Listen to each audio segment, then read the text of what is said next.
Hello everyone, আজকের ভিডিওতে আমরা আলোচনা করব কিভাবে বাইন্যান্সের P2P মাধ্যমে সেফলি ডলার কিনবেন।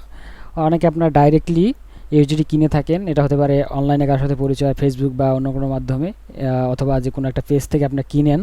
সেক্ষেত্রে আপনার যেটা হয়, একটা স্ক্যাম হওয়ার চান্স থাকে। বাট বাইন্যান্সের P2P মাধ্যমে কিনলে এই স্ক্যাম হওয়ার চান্সটা খুবই কম।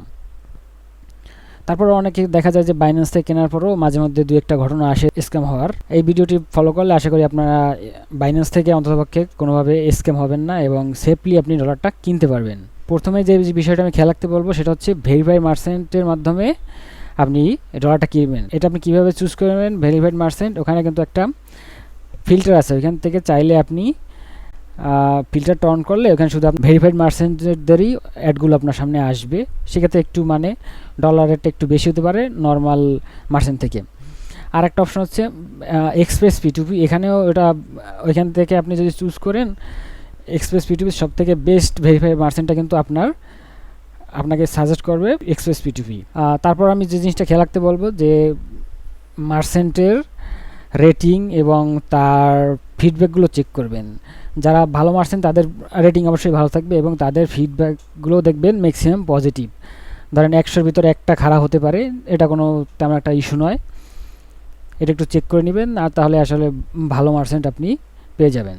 মার্চেন্ট চুজ করার পর অনেকে কী করি আমরা, যে ডাইরেক্টলি পেমেন্টটা করে দিই। এটা কিন্তু করলে অনেক সময় আপনার ডলারটা রিলিজ হতে একটা টাইম লাগতে পারে, কারণ যে মার্চেন্ট উনি এই অ্যাডটা চালু করে ধরেন মোবাইলটা রেখে দিল, সেক্ষেত্রে কিন্তু সে মোবাইলের কাছে ব্যাক করার আগ পর্যন্ত সে টাকা রিলিজ করতে পারতেছে না।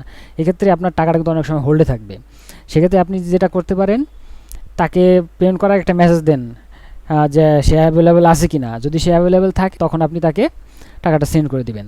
আরও একটা বিষয় হলো, অনেক সময় যে মার্চেন্টের একটা অ্যাকাউন্ট, তার প্রোফাইল একটা অ্যাকাউন্ট যেমন বিকাশ নাম্বার অথবা ব্যাংকের অ্যাকাউন্ট নাম্বার দিয়ে রাখে, কিন্তু সে তার অন্য একটা ব্যাংকে এখন পেমেন্ট নিচ্ছে। সেক্ষেত্রে আপনি যদি চ্যাটে তাকে মেসেজটা দেন যে আপনার টাকাটা পাঠাবো কি না, তখন সে বলবে হ্যাঁ। তারপর সে বলতে পারে যে দেখেন এই অ্যাকাউন্টটায় পাঠান। সেক্ষেত্রে আপনি যদি ওই অ্যাকাউন্টটা পাঠিয়ে দেন তাহলে কিন্তু দুজনের পক্ষেই এই লেনদেনটা অনেক সহজ হয়ে যায়।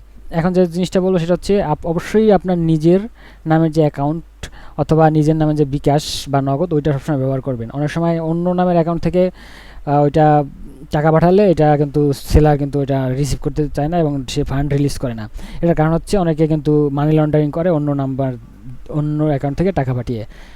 এই জিনিসটা অ্যাভয়েড করার জন্যই আপনাকে নিজের অ্যাকাউন্ট থেকে টাকা পাঠাতে হবে, যাতে সেলার বুঝতে পারে যে আপনি কোনো মানি লন্ডারিং করছেন, আপনি নিজের জন্যই ডলারটা কিনছেন। আরেকটি বিষয় হলো, আপনি সবসময় রেপুটেড একটা ব্যাংক ব্যবহার করবেন। যে সকল ব্যাংকের লেনদেন খুবই ভালো এবং তাদের অ্যাপ এবং অন্যান্য সার্ভিস ভালো, ওই ধরনের অ্যাপ চুজ করবেন। আমার কাছে যে ব্যাংকগুলো ভালো লাগছে তার মধ্যে হলো Dutch Bangla bank, CG bank, EBL. এদের সার্ভিস খুবই ভালো এবং এরা বাংলাদেশের মধ্যে অন্যতম সেরা কয়েকটি ব্যাংক। কিছু কিছু ব্যাংক আসলে ইগনোর করা উচিত, এদের লেনদেন ভালো না। এক্ষেত্রে কোনো যদি আপনার লেনদেনের ক্ষেত্রে কোনো ইস্যু হয়, সেক্ষেত্রে কিন্তু আপনার এটা রিজলভ করতে ওই ব্যাংক আপনাকে কিন্তু অতটা সাহায্য করতে পারবে না। এখন যে বিষয়টি নিয়ে কথা বলবো সেটা হচ্ছে পেমেন্টের রিসিপ্ট। এটা কিন্তু একটা আপনার প্রমাণ হিসেবে থাকে। সো আপনি টাকাটা পাঠানোর পরে আপনার যে পেমেন্ট রিসিপ্টটা ওটা ডাউনলোড করে বাইন্যান্সের P2P চ্যাটে ওটা সেলারকে শো করবেন। তাহলে তার জন্য এই ট্রানজ্যাকশনটা আইডেন্টিফাই করতে সুবিধা হবে এবং সে তাড়াতাড়ি আপনার টাকাটা রিলিজ করে দিবে। অনেক সময় হয় কি, সেলার একটু সেফ থাকার জন্য আপনার কাছ থেকে আপনার যে অ্যাকাউন্টটা যে আপনার, সেটা একটা প্রমাণপত্র চাইতে পারে। সেক্ষেত্রে ধরেন আপনার যে অ্যাপের ভিতরে আপনার নাম সহ একটা স্ক্রিনশট চাইতে পারেন, আপনি সেটা তাকে দিয়ে দিবেন। আপনার অ্যাকাউন্ট নাম্বারটা হালকা ব্লার করে অ্যাকাউন্টের লাস্ট 2-3টা ডিজিট শুধু দেখিয়ে এবং আপনার নামটা পুরোটা যদি দেখিয়ে একটা স্ক্রিনশট আপনি যদি তাকে সেলারকে পাঠান, সেক্ষেত্রে কিন্তু সেলারের একটা স্যাটিসফ্যাকশন আসে এবং সে আপনার টাকাটা তাড়াতাড়ি রিলিজ করে দেবে।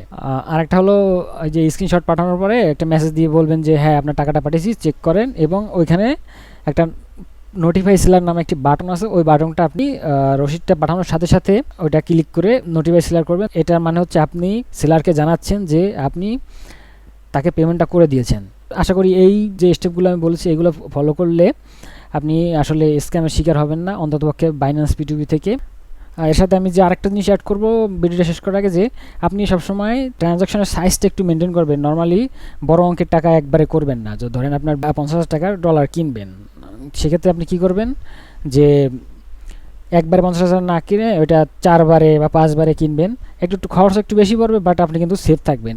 ধরেন 50,000 টাকার একটা কিন্তু যদি আপনার একটা লেনদেন যদি হোল্ড হয়ে যায় কোনোভাবে, বা সেটা কিন্তু আপনাকে এটা ছাড়াতে কিন্তু অনেক সময় লাগে। লেনদেনের অ্যামাউন্ট বড় হলেই কিন্তু স্ক্যাম হওয়ার সম্ভাবনা বেশি থাকে। তো এ বিষয়ে একটু মাথায় রাখবেন। এখানে ভিডিওটি শেষ করব। যদি ভিডিওটি ভালো লাগে অবশ্যই লাইক করবেন এবং এই চ্যানেলটিকে সাবস্ক্রাইব করে সাথে থাকবেন। ধন্যবাদ।